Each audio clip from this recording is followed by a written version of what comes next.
হরে কৃষ্ণ, স্বাগত বন্ধুরা নতুন আরেকটা রেসিপিতে। তো আমি একটা বাঁধাকপি ভিডিও দিয়েছিলাম অসময়ের। অনেকেই বলেছিল খেতে বেশি ভালো হবে না, আনসিজনের। সিজনেবলটি খেতে খুব ভালো হয়, কিন্তু আমি যে এই রেসিপিটা তৈরি করলাম খেতে কিন্তু একদমই জাস্ট অসাধারণ হলো। তো আমি বাঁধাকপি দিয়ে একটা ভর্তা রেসিপি করলাম একদম অন্যরকমভাবে। তো আপনারা অবশ্যই আমার এই পুরো ভিডিওটা দেখতে থাকেন। অসময়ের বাঁধাকপি দিয়ে আমি কিভাবে এই রেসিপিটা তৈরি করলাম। তো অসময়ের এই বাঁধাকপি দিয়ে একটা অন্যরকম রেসিপি করব। তো সঙ্গে আমি একটা টমেটো নিলাম। তো বাঁধাকপি আগে খুব ভালোভাবে ধুয়ে একটু কেটে নেব।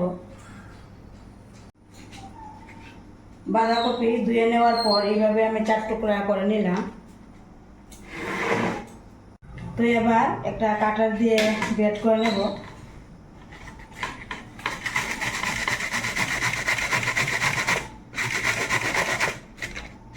তো বাঁধাকপি গ্রেট করে নিলাম, আর এদিকে একটা টমেটো নিলাম, আর কয়েকটা কাঁচা লঙ্কা নিলাম। তো এবার একটা সসপ্যানে দিয়ে দিলাম, বসিয়ে দিলাম।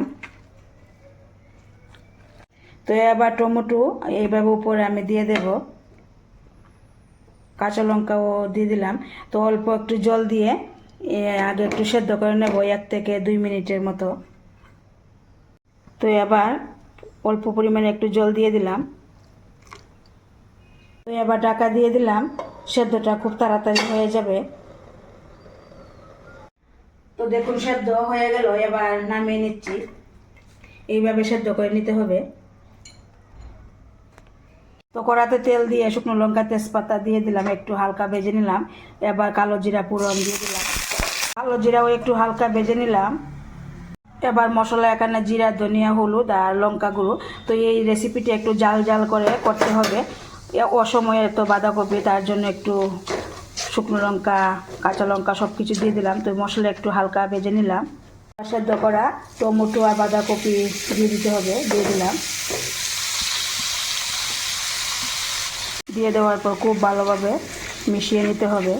আর এখানে 3 থেকে 4 মিনিট ভেজে নিতে হবে।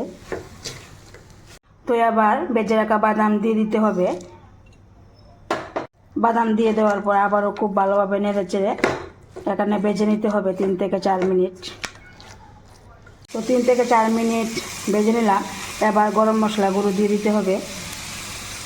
গরম মশলা গুঁড়ো দিয়ে দেওয়ার পর আবারও খুব ভালোভাবে নেড়ে চেড়ে কিছুক্ষণ রান্না করে নেব, এরপর নামিয়ে নিতে হবে।